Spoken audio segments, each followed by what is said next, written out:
I think it's finally time. Time for what? I think it's finally time for Albums of the Year 2025. I'm gonna go over some of the biggest albums that have come out this year and some smaller ones that I just liked a lot, and give my quick thoughts on all of them. With that, I got a few fun games up ahead to make it a little more interesting. So without further ado, let's get right into it with Music by Playboi Carti. Why not start off with one of the most anticipated album releases this year? Music was a huge deal, and it had me and my friends so hyped. We all went on Discord and did a listening party of it, but sadly, it did just not quite meet our expectations. I mean, I guess it's quite hard living up to any expectations after postponing an album as much as Carti did, but it was still disappointing. It was just way too bloated, but with that, it did have some banger songs, and honestly, one of my favorite tracks from all year, Rather Lie, with a beautiful weekend feature, clean beat, and amazing verses from Carti.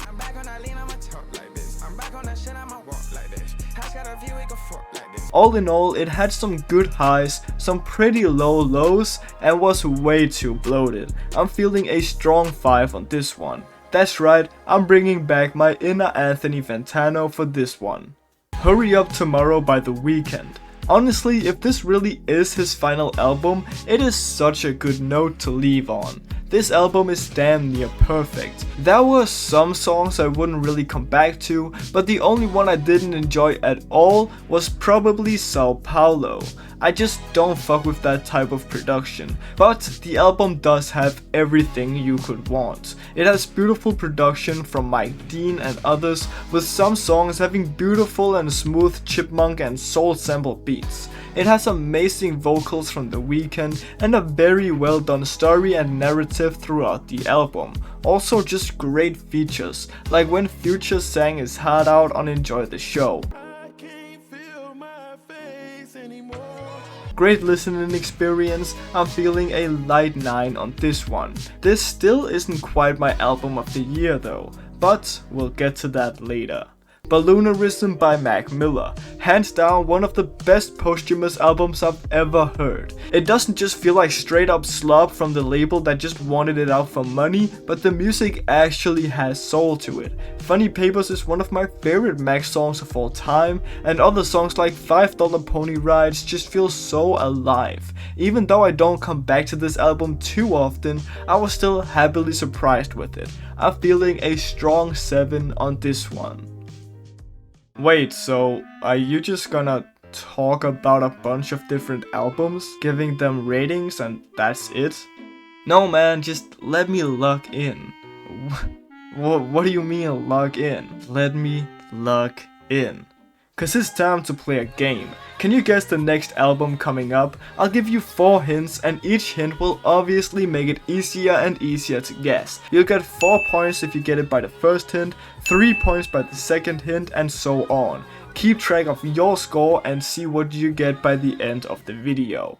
Hint 1, this album is under the genre of hip hop albums. Hint 2, this album came out on extremely short notice with a very quick rollout. Hint 3, this album is very short with only 10 tracks accumulating only about 28 minutes. Hint 4, this album's name is telling you something that it does not want you to do. Have you locked in your answer? Well, I hope you have, cause the album is Don't Tap the Glass by Tyler the Creator. This album was just a happy surprise honestly, and I really like that Tyler made this. I definitely didn't expect him to drop a new album so soon after Chromacopia, especially because he has been on a whole ass tour, but it's just such a fun album where Tyler encourages you to get up and dance. And remember, don't tap the glass. No filming other people, just live in the moment. Some songs stand out a lot to me like Big Po, Ring Ring Ring, and I'll Take Care of You as being amazing and definitely the best on the album, while most of the other songs are just pretty okay to be honest. It's a fun album, but not one I'd rate extremely high. I liked it though, and I'm feeling a light to decent 7 on this one. Donda 2 by Kanye West. maybe it's time to talk about some actual bad albums, shall we? And man, Donda 2 is just such a mess of a record, and is such a dishonor to the unreleased Donda 2. It's littered with AI, many of the songs are now off of Spotify cause I think the samples weren't cleared, the mixing and the production is horrible, man, I don't even know. True Love is good I guess, but that's a release from 2022, so like, that doesn't really count, does it? Fuck Donda 2, I'm feeling a strong 1 on this one. YNX by Miles. You know what's funny? Miles, a guy who is dead certain about making actual bad music on purpose, made a way better album than Kanye this year. That's kinda insane. Very short album, coming in at only 14 minutes long, but it's actually pretty decent. And I'm not even trolling. Obviously, I'm not saying it's amazing, but it shows that like can actually make music. If he locked in, he would definitely be number 1, but he is obviously just way too humble for that. Some pretty funny songs with some hype beats and funny bars. I'm feeling a light to decent 5 on this one. Some Sexy Songs for You by Drake and Party Next Door. I've already yapped about this album 2 times, so I'ma make it quick. It's mid. It's not horrible, but it's definitely not above average. It's just boring. It has some highs like Nokia and Give Me a Hug, but other than that, it's just boring slop with no soul or purpose. I'm feeling a light 3. Please Drake, lock the fuck in. I'm sorry man. Oh shit, I forgot you're right there. Can you talk about something else than just hip-hop albums? Oh, yeah, I kinda forgot that other genres than hip-hop exist. Maybe do that game thing again. Stop giving me orders. Oh, sorry. Alright, well, time for another round of Can You Guess the Album? 4 hints, hope you're ready. Hint 1, this album is under the genre of pop albums. Hint 2, this album debuted at number 1 on the Billboard Top 200 with 136,000 pure album sales in the first week. Hint 3, the last track, which came out as a single in 2024, has over 3 billion streams. Hint 4, the only 2 shown features on Spotify are Gesaffelstein and probably more importantly Bruno Mars. Have you locked in your answer? Well, the album is MAYHEM by Lady Gaga. Man, was this a fucking great return for Lady Gaga. I mean, holy shit, white girl music has never been more back. Did it kinda ruin the flow of everything and was kinda a cheap move to end the album with Die With A Smile just for sales? Yeah, but I respect it honestly. Other than that, the album is amazing with such lively instrumentals that pull you back into 2010 Lady Gaga. I will say, it loses a bit of steam towards the second half of the album, but that doesn't stop it for still having so many bangers. Perfect Celebrity is my favorite song with such a catchy tune and honestly, pretty great lyricism talking about some pretty serious issues that come with fame and being a celebrity, especially as a woman. I'm feeling a decent to strong 8 on this one. Breach by 21 Pilots. I still cannot believe that they actually dropped a new album just 1 year after Clancy. Now, on my first listen I was sure that this was the best thing they ever put out. Now it has sadly gone down a bit for me. I think it's probably their 3rd best after Clancy and Trench, maybe even 4th with Scaled and Icy Over It. With that, it has some of my favorite songs of all time, like Raw Fear, which is just such a fun and catchy song with an amazing tempo switch at the end, or Center Mass, with some of the best drumming from Josh on any album of theirs and probably Tyler's best rapping since Morph, or even Tally, which just hits you right in the soul from the get-go. It's genuinely just such a good conclusion to the decade-long story that they have made, and I love how they ended it all. I couldn't have asked for a better ending honestly. The music video to City Wars was crazy, Intentions made me tear up, and Drag Path is such a good nail in the coffin. Beautiful, and I'm so excited to see where they go now that the Trent storyline is done. I'm feeling a strong 8 on this one. Man, you talk a lot. Can we speed things up a bit? We've already been here for way too long. True, we all have things to do. Well, I don't, but you probably have an album to make or something. So, time to speedrun some albums that I've already talked about before. The Carter 6 by Lil Wayne, probably the worst album I've heard this year. Started off good, but holy shit did it just turn into horrible slop music with some of the worst beats imaginable. I'm feeling a strong one on this one. JACKBOYS 2 by Travis Scott and more. Same story, some of the first songs were alright, but most of this was just straight up slop, man. There was one 10 out of 10 part of course, but that's it.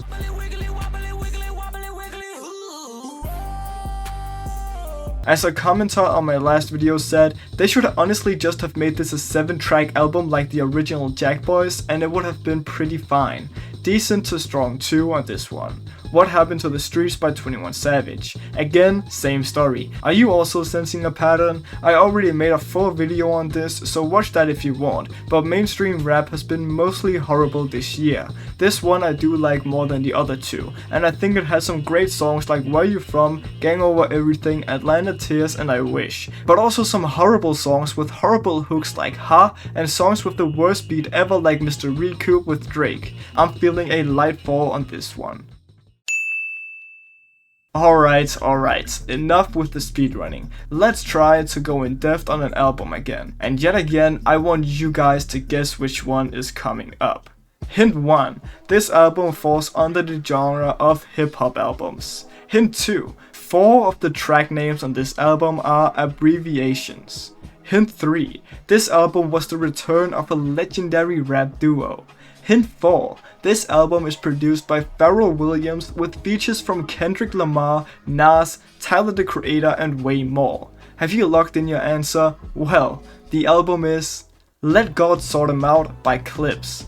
I think it's finally time to talk about my album of the year. That's right, even though some came kinda close, nothing has been better than this absolute masterpiece of an album. If you watched my channel, you know I have a deep love for Pusha T, and when I heard him and Malice were returning with a brand new album, I was stoked. And unlike other albums this year, this one actually lived up to my expectations. In fact, it exceeded them. There are genuinely no skips on the album. Pharrell has some crazy production on every single song. He did such a good job, although he should really just stick to producing, cause his singing parts were definitely the worst moments of the album.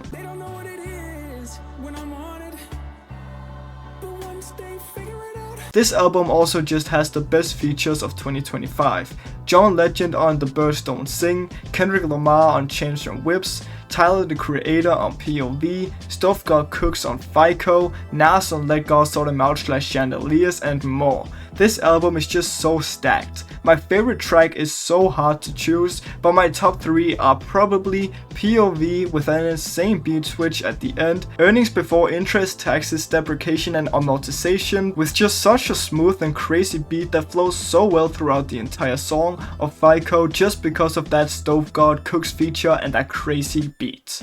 Talking about crazy beats, So Be It is definitely one of the best beats of 2025.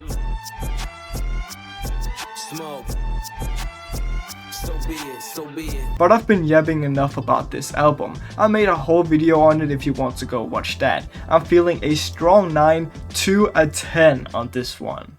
Alfredo 2 by Freddie Gibbs. Alfredo 1 with The Alchemist was so good, but even though I like his albums with Madlib more, I was so excited for the second album in the series, and it did not disappoint. Every track has such good production and rapping from Freddie Gibbs. I mean, what more can you say than he did it again? This is probably my least favorite out of the 3 other producer collab albums he has done, but that doesn't mean it's bad. No, there is just a lot of competition. My only complaint is probably that some of the songs feel kinda similar, so it can get a little repetitive at times. With that, I'm feeling a light 8 on this album. Man's Best Friend by Sabrina Carpenter. Let's go back to some pop albums, shall we? And what better way to do that than to talk about one of the biggest artists right now, Sabrina Carpenter. She is not really my type in terms of her music. I will say, I kinda really like Espresso a lot, and y'all can cook me and mock me as much as you want for that in the comments, but that song is a banger, so I kinda wanted more of that with this album, but man, I'm not gonna lie, I almost could not get through it. This album is not it. The lead single, Man Child, is so boring and generic, it genuinely just has nothing to it.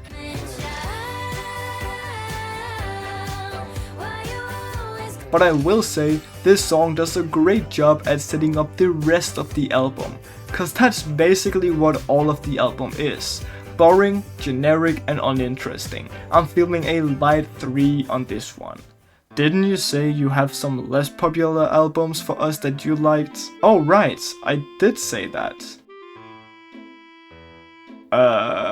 Okay, can you show us some of them? Stop giving me orders. Oh, sorry. Alright, well, time for some more niche albums that I really enjoyed this year. Egotrip by John Michael and Anthony James. I found this album on TikTok where they promoted their song World's End from the album. And I'ma show you the song real quick, just so you can see why I decided to listen to the full album.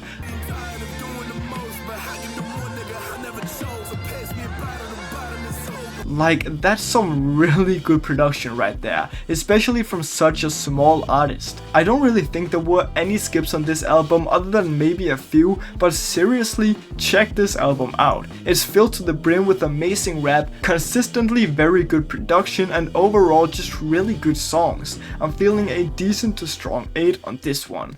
Halos and Heart by Pepachi. This album I in fact also found on TikTok, and this guy is even smaller. This album is just filled with such soulful music and production, and it's really just a feel-good album, man. The first 3 songs on the album are undoubtedly the best in my opinion, and the album kinda drags on for too long after that, with sometimes a bit underwhelming production, and he also just kinda raps about the same thing all the time, but there are still some really good songs on here. Songs like Light It Up, Soul on Fire, Bout It 2 and Utopia are all bangers, and I really feel like Pepachi needs some more recognition. I'm feeling a strong 6 on this one.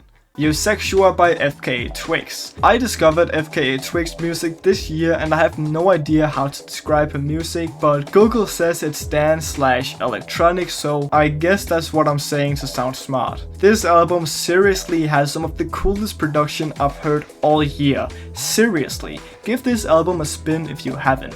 Girl Feels Good and Perfect Stranger are some of my favorite songs from the album. Girl Feels Good has a sick ass drop and it just feels like you're surrounded by the music and you really live yourself into it.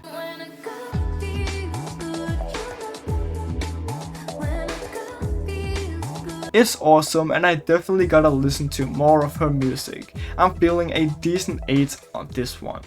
HYPERYOUTH by Joey Valence and Bray. I have followed these guys for so many years, before they even released their first full-blown album, and I love to see that they just grow better for every single album that they drop. HYPERYOUTH is another dance album. They really encourage you to just get up and live in the moment. They started off kinda not having their own style and mostly just being another Beastie Boys, but they have really found their own sound and production, and all these songs are so lively. Just the production on the first track, HYPERYOUTH, is amazing, with awesome switch ups and hard bass. There's also a Rebecca Black and JPEG Mafia feature on here, and they are both amazing. That's right, Rebecca Black. I don't know how. It's also the first album where they made some more low-key songs where they talk about some more emotional things, and these are honestly some of my favorite tracks off of the album. The last song on the album, Disco Tomorrow, is just beautiful, man. The chorus is tear-inducing and the verses have a beat and bars that just fill you with hope, and it all just builds up to this great climax at the end of the song.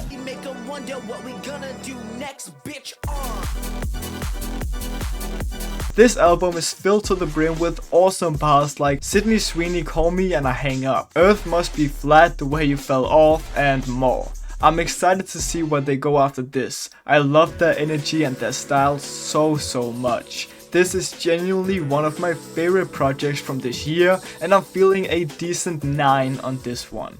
But you know what I think it's time for?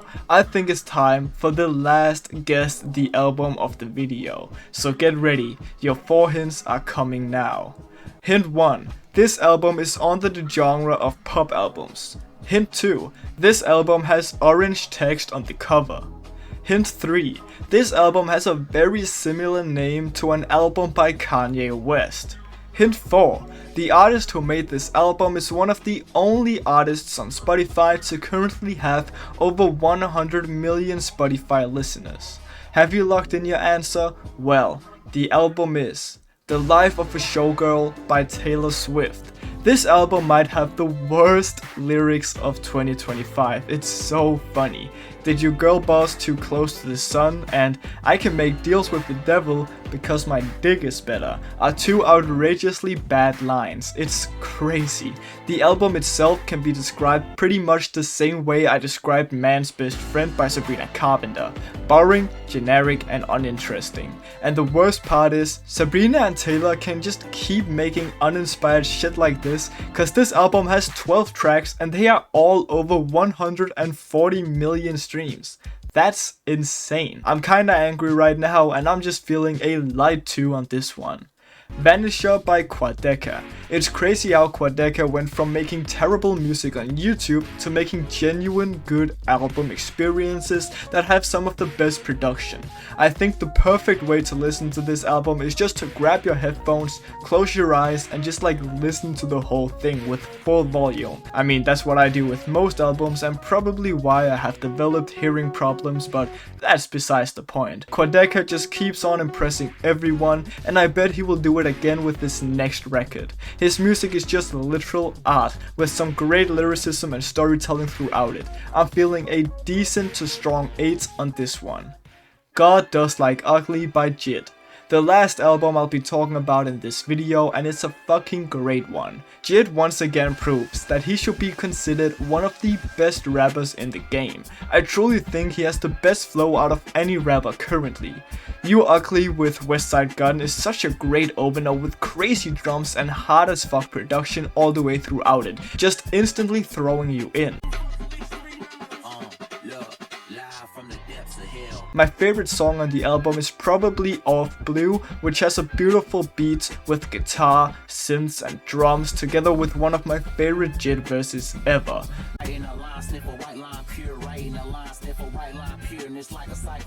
Do I think it's better than the Forever Story? Not quite, but no need to compare it to that. I think that ruined it for a lot of people. Overall, a really good album and I'm feeling a decent 9 on this one. So, is that it? Yup, that's it. Okay. Well, what now?